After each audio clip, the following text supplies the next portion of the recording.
Assalamualaikum warahmatullahi wabarakatuh. Bismillahirrahmanirrahim. Alhamdulillahirabbil alamin. Wassalatu wassalamu ala asyrafil anbiya'i wal mursalin sayyidina wa maulana Muhammadin wa ala alihi wa ashabihi ajma'in wa ba'du. Para jamaah yang saya hormati, sebelum kita memulai kajian, marilah kita awali dengan doa. Semoga kita senantiasa mendapatkan ilmu yang bermanfaat dari Allah Subhanahu wa taala.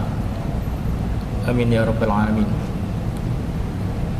A'udzu billahi minasyaitonir rajim. Bismillahirrahmanirrahim. Allahumma anfa'na bima 'allamtana wa 'allimna ma yanfa'una wa zidna ilma walhamdulillahi ala kulli hal. Allahumma inna na'udzubika min ilmin la yanfa' wa qalbin la yakhsha' wa 'amalin la yurfa' wa da'watin la yustajabu laha. Sallallahu ala sayyidina Muhammad walhamdulillahi rabbil alamin. Para jamaah yang saya hormati, sore hari atau malam ini ya, mulai malam kita masuki waktu maghrib, kita akan memulai mengaji satu kitab yang mungkin namanya sudah sering kita kenal, yaitu kitab Riyadhus Shalihin. Kenapa kita perlu ini? Kemarin saya diminta untuk mengisi kajian Kamis akhir bulan. Kemudian saya menawarkan untuk mengaji kitab Riyadhus Shalihin sebagai acuan kita. Kenapa kita mengkaji atau memilih kitab Riyadhus Shalihin?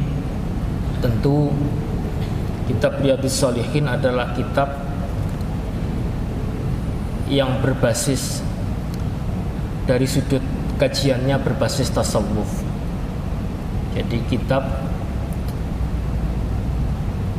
yang mengajarkan kepada kita tentang prinsip yang melengkapi kesempurnaan keislaman kita. Jadi kita ini kan berislam itu paketnya mulai dari iman, Islam, kemudian disempurnakan dengan ihsan. Bagaimana kita berihsan? Sebagaimana dalam hadis, anta'budallaha ka'annaka tarahu fa in lam takun tarahu fa innahu yaraka. Nah, di dalam pengabdian kita kepada Allah Subhanahu wa taala ini ada beberapa tuntunan-tuntunan, baik yang terdapat di dalam Al-Qur'an maupun terdapat di dalam hadis. Misalnya tuntunan bagaimana kita beramal dengan ikhlas, bagaimana kita menjaga hidup dengan istiqomah, bagaimana kita menghadapi berbagai cobaan dengan kesabaran. Nah, semua tema-tema seperti itu adalah hakikatnya adalah tema berkaitan dengan ihsan atau tasawuf. Kitab Riyadhus Shalihin ini kitab yang memuat tema-tema seperti itu, yang sudah dipilihkan oleh penulisnya mengambil dari sumber-sumber. Pertama adalah Al-Quran, yang kedua beliau sampaikan sendiri hadis yang dirujuk di dalam kitab ini adalah hadis-hadis sahih, sehingga kita tidak perlu rumit-rumit gitu ya. Kita tidak perlu susah-susah mencari tema sendiri. Kita sudah dikumpulkan oleh penulisnya, sudah dibuatkan satu ringkasannya. Ketika kita membahasnya, kita tidak perlu mencari lagi. Kita pun memudahkan, kita tidak perlu lagi mentakhrij ya, karena hadisnya sudah dipilihkan oleh penulisnya, yang kebetulan Imam An-Nawawi adalah seorang ahli hadis. Jadi itulah filosofi kenapa kita mengkaji kitab Riyadhus Shalihin ini gitu ya. Jadi kitab yang sudah disediakan oleh penulis untuk memudahkan kita di dalam memahami bagaimana cara hidup yang mengikuti prinsip ihsan, melengkapi keimanan dan keislaman kita. Jadi iman itu berkaitan dengan masalah akidah, Islam berkaitan dengan masalah syariah, kemudian ihsan menyangkut berkaitan dengan akhlak atau adab. Jadi apa perbedaan akhlak? Akhlak itu hal yang spontan yang kita kerjakan. Kalau itu baik namanya akhlakul karimah. Kalau buruk namanya akhlakul madhmumah. Nah, tuntunan-tuntunan yang berkaitan dengan akhlakul karimah itu kita sebut sebagai adab. Itu Imam Ibnu Hajar Al-Asqalani mendefinisikan adab itu kullu ma yuhmadu, setiap yang dipuji, setiap hal yang terpuji, kalau dilakukan, kalau dikerjakan, kalau diucapkan, itulah adab. Kalau itu kita kerjakan secara spontan tanpa berpikir, maka itulah akhlakul karimah. Jadi teorinya kita pelajari di dalam pembahasan adab. Nah, kitab Riyadhus Shalihin adalah tuntunan tentang adab-adab itu. Bapak Ibu para jamaah, sebelum kita membahas lebih jauh tentang kitab ini, maka malam hari ini kita mengenali dulu kitab Riyadhus Shalihin ini. Sekaligus kita membahas muqaddimahnya. Dengan kita membahas muqaddimahnya, maka kita akan tahu lebih dalam filosofi beliau menulis kitab ini. Ini kitabnya ya. Kitab Riyadhus Shalihin itu kalau kita lihat di babnya itu, bab terakhirnya adalah bab As-Sani wa Sab'un ba'da Salasami'ah. Jadi apa? Bab 372.000 ya, 72 ya. Jadi bab 372 ini bab yang terakhir. Artinya kitab ini terdapat tidak kurang dari 372 bab. Mudah-mudahan walaupun kita tidak bisa berkesempatan membaca keseluruhan, tentu kita bisa petik tema-tema yang terdapat di dalam kitab ini. Para jamaah yang saya hormati, kitab Riyadhus Shalihin ini ditulis oleh seorang ulama yang kita kenal dengan Imam Al-Allamah Abu Zakaria Yahya bin Sharaf bin Muri bin Hasan bin Husain An-Nawawi Ad-Dimashqi. Jadi beliau ulama yang lahir dari Damaskus, yang terkenal dengan sebutan salah satu gelarnya Syekhul Islam, Muhyiddin An-Nawawi. Jadi kalau kita mengenal nama Nawawi, begitu orang Indonesia tentu kadang-kadang jumbo. Ada Syekh Muhammad Nawawi bin Umar Al-Bantani. Ini juga sering kita kenal dengan sebutan An-Nawawi atau Syekh Nawawi Al-Bantani. Kemudian ada nama yang mengarang kitab Riyadhus Shalihin ini, namanya Imam An-Nawawi. Jadi kita supaya tidak jumbo, Syekh Nawawi Al-Bantani ini adalah ulama Indonesia yang kemudian melanjutkan belajar di Timur Tengah, akhirnya bermukim di sana dan wafat di Timur Tengah ya, di Mekah. Syekh Nawawi Al-Bantani seorang ulama Syafi'iyah yang karyanya juga banyak dikaji di pondok pesantren ya. Beliau ahli di bidang berbagai disiplin ilmu juga, Syekh Nawawi Al-Bantani ini ya. Fikih misalnya, ada karya fikih yang terkenal, beliau mensyarahi kitab Qurratul Ain, yaitu kitab Nihayatuz Zain, dan beliau mensyarahi kitab kecil Sulamut Taufiq. Jadi Mirqatus Syuhudi Tasdiq itu syarahnya Sulam Taufik, jadi kitab kecil yang beliau syarahi. Beliau juga menulis kitab tafsir, ini Syekh Nawawi Al-Bantani. Nah, sedangkan Imam An-Nawawi yang menulis kitab Riyadhus Shalihin adalah ulama abad ke-13 Masehi atau abad ke-7 Hijriah.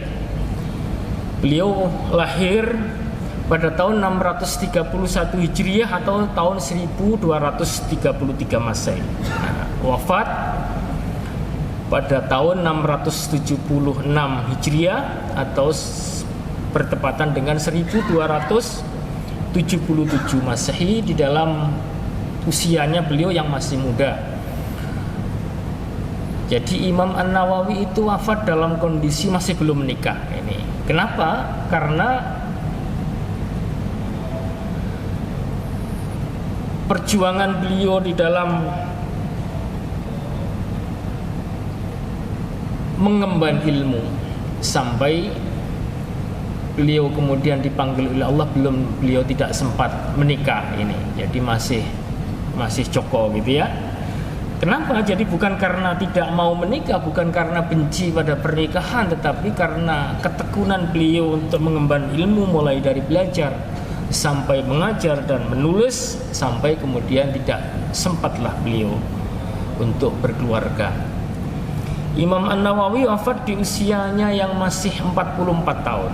Ya, dalam usia yang 44 tahun beliau digelari sebagai imam yang rujukan di ilmu mazhab Syafi'i. Kalau kita mengenal nama Imam An-Nawawi adalah salah satu orang yang digelari dengan syekh. Sehingga kalau disebutkan syekhon, jadi kalau kita baca fikih Syafi'iyah kok ada gelar syekhon ya.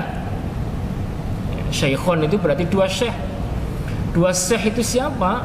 Dua syekh itu ya salah satunya adalah Imam An-Nawawi atau Abu Zakaria Yahya bin Syaraf An-Nawawi.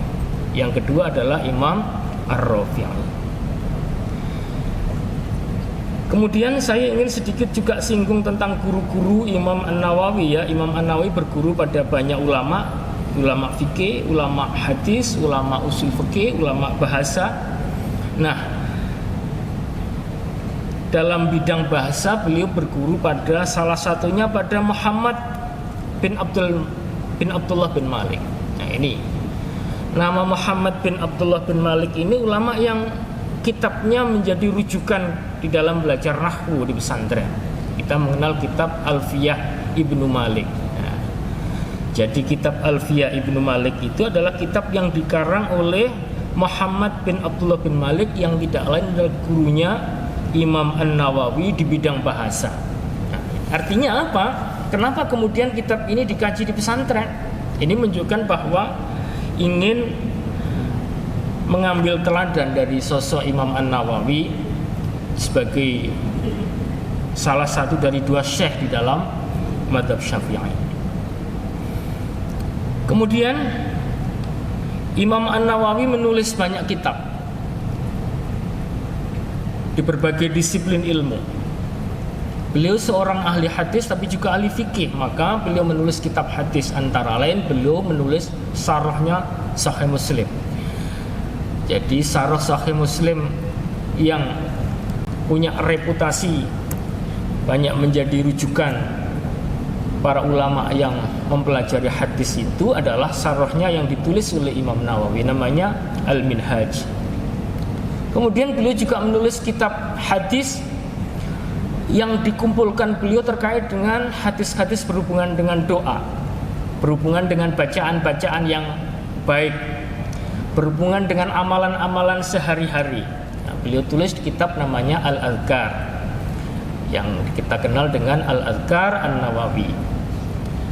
Kemudian beliau juga mengumpulkan satu kitab hadis tipis yang mudah jadi pedoman harian, bisa kita jadi acuan sebagai pedoman harian kita karena tipis. Kenapa beliau tulis? Jadi mengumpulkan hadis tidak kurang dari 40 hadis ya, walaupun isinya tidak hanya 40, tapi beliau tulis dengan nama Al-Arba'in An-Nawawiyah. Ini kitab karya Imam Nawawi. Kemudian satu lagi kitab yang ada di kita malam hari ini kita kaji, kita ingin mengenalnya, yaitu kitab Riyadhus Shalihin. Jadi latihannya orang-orang saleh atau tempat tamannya orang-orang saleh. Kemudian juga beliau menulis kitab Mustalahul Hadis ya, kitab teori-teori tentang bagaimana mengidentifikasi satu hadis. Hadis sahih, apa bedanya dengan hadis hasan, apa bedanya dengan hadis dhaif, dan bagaimana kita mengidentifikasi satu hadis itu dinyatakan sahih atau tidak. Maka beliau tulis kitab At-Taqrib wa Taisir li Ma'rifati Sunanil Basyirin Nadhir. Ini kitab Mustalahul Hadis, kitab Ulumul Hadis Surah Dirayah yang ditulis oleh Imam Nawawi. Kemudian di bidang fikih ya, jadi di pesantren terutama Imam Nawawi ini menulis banyak kitab fikih yang karya beliau ini menjadi sangat melegenda. Yang pertama adalah Minhajut Thalibin. Kitab bentuk matan Minhajut Thalibin ini disaroi oleh banyak ulama kita. Minhajut Thalibin kemudian menjadi syarahnya antara lain Mughnil Muhtaj. Kemudian Ar-Romli menulis Nihayatul Muhtaj. Kemudian ada lagi kitab, dari kitab itu kemudian muncul turunannya, misalnya Hawashi Syarwani ya, ini misalnya itu adalah kitab turunan dari Minhajut Thalibin. Kemudian beliau juga menyusun satu kitab yang lebih panjang dari Minhajut Thalibin, namanya Raudhatut Thalibin, yang kita kenal dengan Ar-Raudhah. Kemudian juga Imam Nawawi mensyarahi satu kitab fikih yang reputatif di mazhab Syafi'i, namanya Al-Muhadzab, disyarahi oleh Imam Nawawi, diberi nama Al-Majmu' Syarah Al-Muhadzab. Jadi inilah diantara kitab-kitab yang ditulis oleh Imam An-Nawawi. Kemudian beliau juga menulis kitab yang berkaitan dengan masalah akhlak ya, At-Tibyan fi Adabi Hamalatil Quran. Kemudian Adabul Fatwa wal Mufti wal Mustafti. Ini kitab tuntunan bagi seorang mufti, bagaimana adab-adab menjadi seorang mufti. Kemudian beliau juga menulis kitab akhlak Bustanul Arifin. Jadi ini diantara kitab-kitab beliau yang tentu ada banyak kitab, ada yang masih berupa manuskrip yang belum dibukukan sampai sekarang. Para jamaah yang saya hormati, mari kita kemudian mengawali bahasan ini dengan mulai dari muqaddimah yang beliau tulis. Kita mulai dari Bismillah, kemudian bacaan hamdalah ya. Bismillahirrahmanirrahim. Alhamdulillahil wahidil qahhar, al-azizil ghaffar, mukawwiril laili 'alan nahar, tadhkiratan liulil qulubi wal absar wa tabsiratan lidzawil albab wal i'tibar. Ini pengantar ya, muqaddimah yang ditulis oleh Imam An-Nawawi sebagai muqaddimah dari kitab Riyadhus Shalihin ini. Kita perlu sedikit kaji ini makna-makna dari ini ya, kenapa perlu kita dalami dari sisi muqaddimah ini? Karena di dalam membahas muqaddimah ini ada banyak pelajaran yang bisa kita ambil. Keteladanan yang bagaimana beliau menulis satu karya yang diawali dari satu muqaddimah, yang muqaddimah itu menggambarkan orientasi kitab itu ditulis. Kita mulai dari menguraikan. Yang pertama ya, beliau awali dengan menulis Bismillahirrahmanirrahim. Jadi Bismillahirrahmanirrahim sering kita menerjemahkan dengan nama Allah yang Maha Pengasih lagi Maha Penyayang gitu ya. Nah, kalau kita membaca syarahnya Bismillah itu selalu diawali dengan ungkapan. Jadi sebenarnya Bismillah itu Bismillah, ada huruf jar dan ada isim yang dijarkan. Nah, jar majrur itu muta'alliqun, ada ta'alluqnya. Nah, ta'alluqnya apa? Ta'alluqnya adalah hal yang ada di depannya, itu pekerjaan. Jadi seorang mengucapkan bismillah itu sebenarnya ada ucapan yang tidak tertulis. Ketika kita mau mengerjakan, mau makan ya, maka ada ucapan yang tidak tertulis ketika kita membaca bismillah. Saya makan dengan menyebut nama Allah. Jadi kalau kalimat saya makan itu sesuatu yang tidak tertulis. Ketika orang membaca kitab, maka sebenarnya ketika kita awali dengan baca bismillah, maka ada ungkapan yang tidak tertulis di situ. Saya membaca kitab dengan memulai menyebut asma Allah. Nah, begitu pula Imam An-Nawawi ketika menulis kitab, ketika beliau awali dengan Bismillahirrahmanirrahim, itu hakikatnya ada ungkapan u'allifu Bismillahirrahmanirrahim. Aku memulai menulis kitab ini dengan menyebut nama Allah Ar-Rahman yang punya sifat Ar-Rahman, Ar-Rahim yang punya sifat Ar-Rahim. Nah, kenapa kita, ini yang menjadi teladan bagi kita ya, kenapa kita perlu cermati ini. Imam An-Nawawi memulai dengan ungkapan bismillah ketika menulis kitab, dan itu dicantumkan di dalam muqaddimahnya.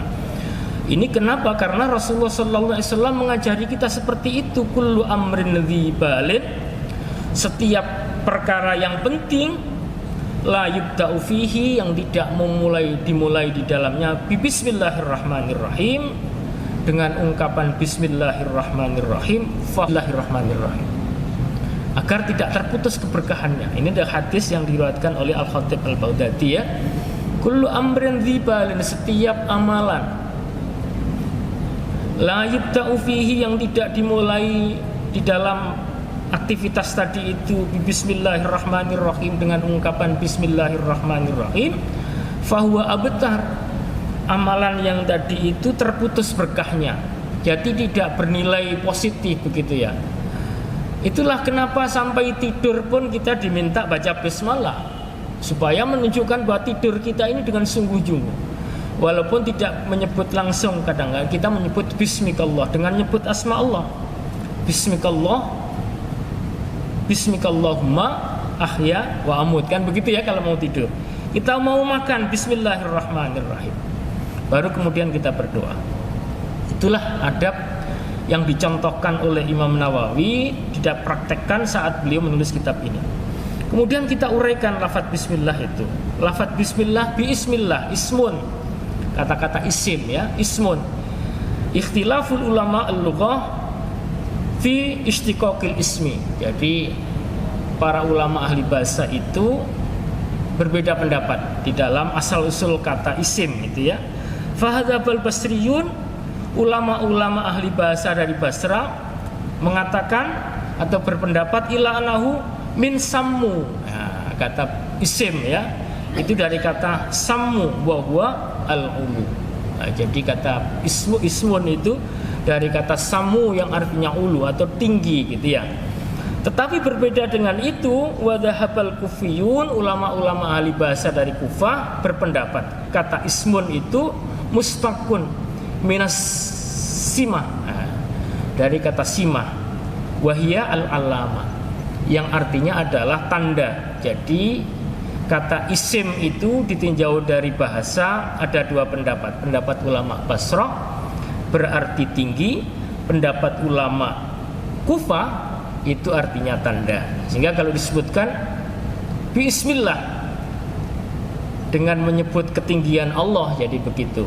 Nih, jadi Syekh Zainuddin Al-Malibari yang menulis kitab Fathul Mu'in itu memilih lebih mengikuti pendapat ulama Basrah daripada ulama Kufah.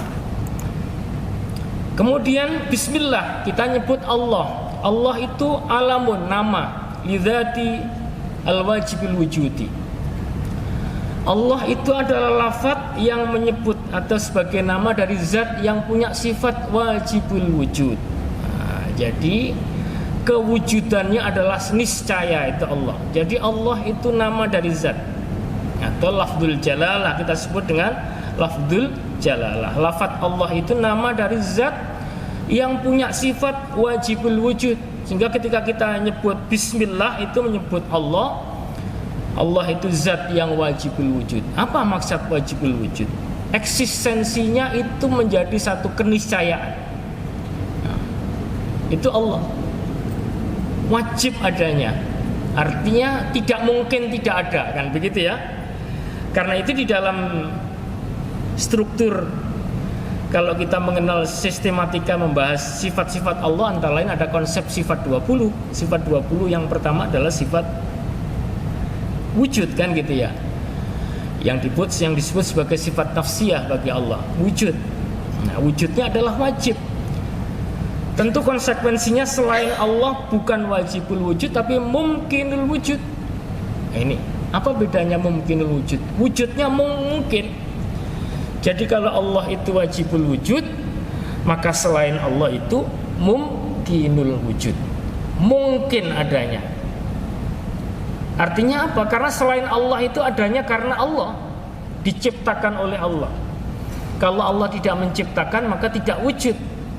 Karena itu para ulama menyebut Allah itu wajibul wujud siwallah, selain Allah adalah mumkinul wujud, wujudnya tidak berdiri sendiri. Nah, jadi ini persoalan bahasan kita tentang akidah, sehingga ketika kita membahas bismillah, maka sebenarnya kita memaknai kata bismillah kaitannya dengan kita menyebut Allah, kita mendalami seperti itu. Kemudian disifati Allah itu Ar-Rahman.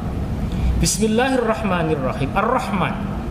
Kemudian Ar-Rahim. Dua kata ini berasal dari akar kata yang sama. Tetapi oleh para ulama dikatakan Ar-Rahman ablahu minar rahim. Kata Rahman itu lebih kuat daripada kata Ar-Rahim. Nah, ini. Sehingga ketika kita menyebut kata-kata Ar-Rahman, itu hakikatnya Ar-Rahman itu cakupannya lebih luas daripada Ar-Rahim. Maka para ulama kemudian menjelaskan Ar-Rahman itu menunjukkan sifat zat Allah yang maha rahmah. Sedangkan Ar-Rahim itu sifat dari perbuatan Allah yang maha rahmah. Ini penjelasan dari Syekh Al-Nasiddiqi dalam Dalil Falihin ya. Ar-Rahman menunjukkan sifat zat Allah yang maha rahmah, yang maha kasih sayang. Ar-Rahim sifat dari perbuatan Allah yang rahmah, yang maha kasih sayang itu. Kemudian dilanjutkan pula Ar-Rahman menunjukkan umum untuk semuanya. Ar-Rahim dikhususkan untuk orang-orang mukmin. Nah, sehingga ketika kita sebut Allah punya sifat Ar-Rahman, Allah itu menyayangi semua makhluknya tanpa pilih-pilih. Apakah makhluknya itu beriman atau tidak beriman? Apakah makhluk itu kemudian cinta, senang kepada Allah, maupun makhluk yang tidak senang pun tetap dirahmati oleh Allah. Buktinya apa? Semua orang itu dikasih kesempatan oleh Allah melihat dengan matanya, siapapun orangnya. Ini contoh ya, orang bisa melihat dengan mata. Nah, ini menunjukkan bahwa Allah punya sifat Rahman. Siapapun, orang kafir pun diberi kesempatan melihat dengan mata.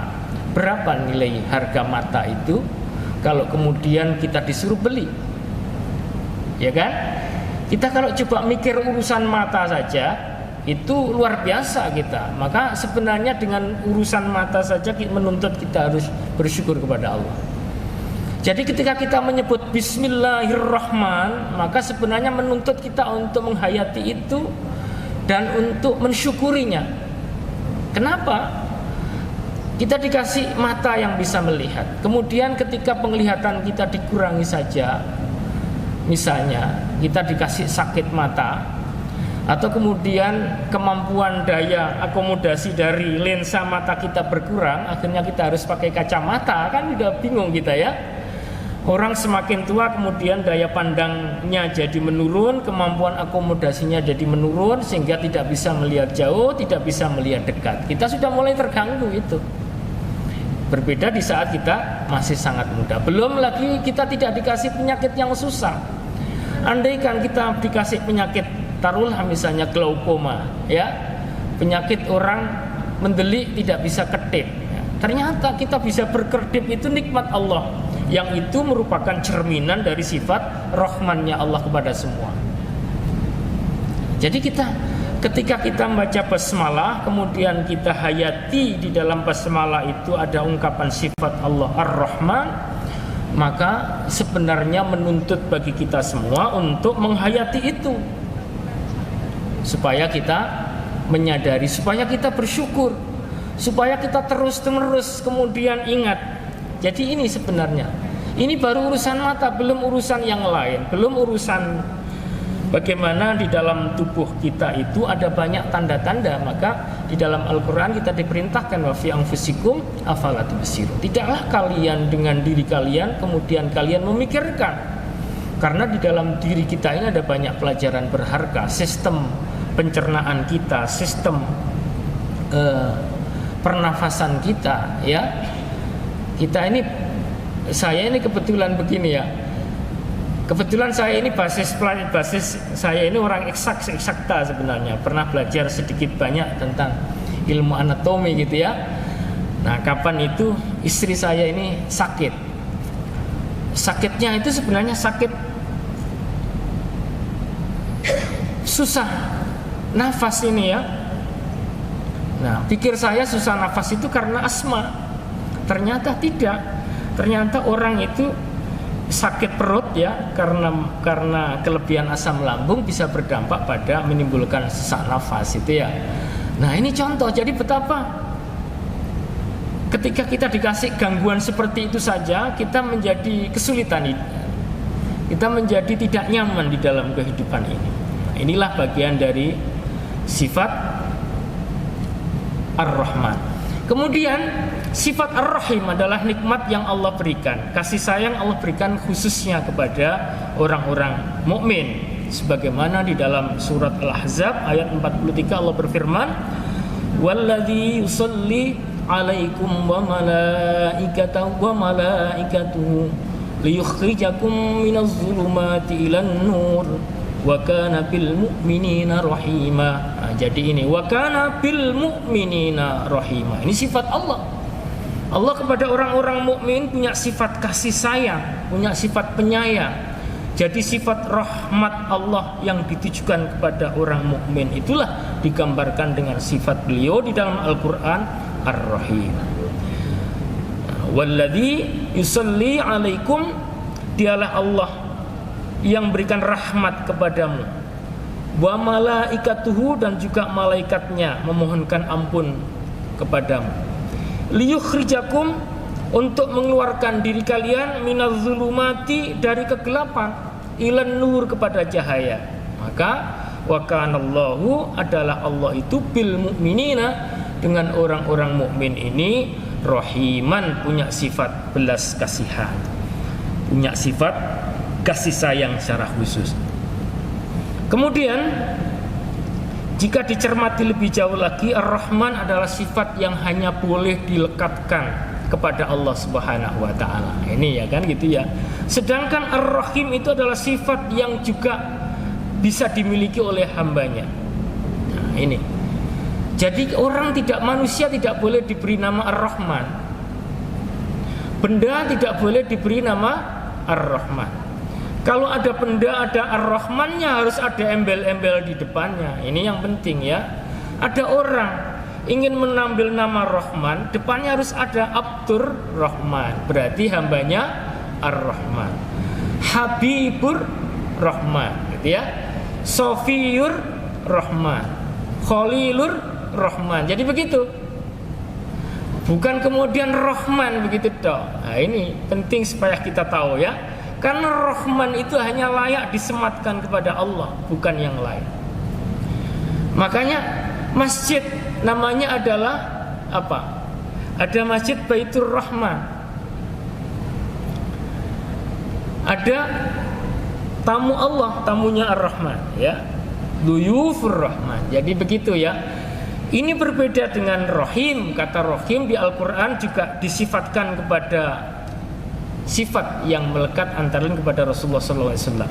Misalnya di dalam surat At-Taubah ayat 128 Allah berfirman, laqad ja'akum rasulun min anfusikum azizun 'alaihi ma 'anittum harisun 'alaikum bil mu'minina raufur rahim. Nah, itu sifat Nabi Muhammad juga disebutkan di sini, bil mu'minina raufur rahim. Jadi nabi yang datang kepada kita, yakni Nabi Muhammad itu adalah seorang manusia yang punya sifat antara lain bil mu'minina raufur rahim.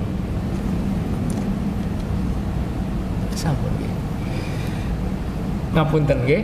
Jadi ternyata kita sudah masuk waktu Isya ini.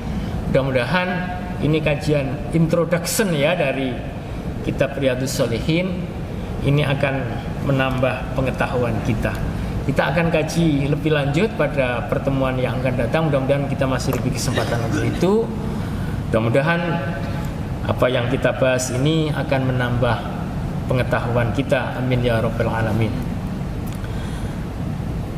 Demikian, mohon maaf apabila ada hal yang tidak berkenan. Kita akhiri. Allahumma fa'na bima 'allamtana wa 'allimna ma yanfa'una wa zidna ilma walhamdulillahi ala kulli hal. Allahumma inna na'udzubika min ilmin la yanfa' wa qalbin la yakhsha' wa 'amalin la yurfa' wa da'watin la yustajabu laha. Subhana rabbika rabbil izzati amma yasifun wa salamun alal mursalin alhamdulillahi rabbil alamin. Wassalamualaikum warahmatullahi wabarakatuh.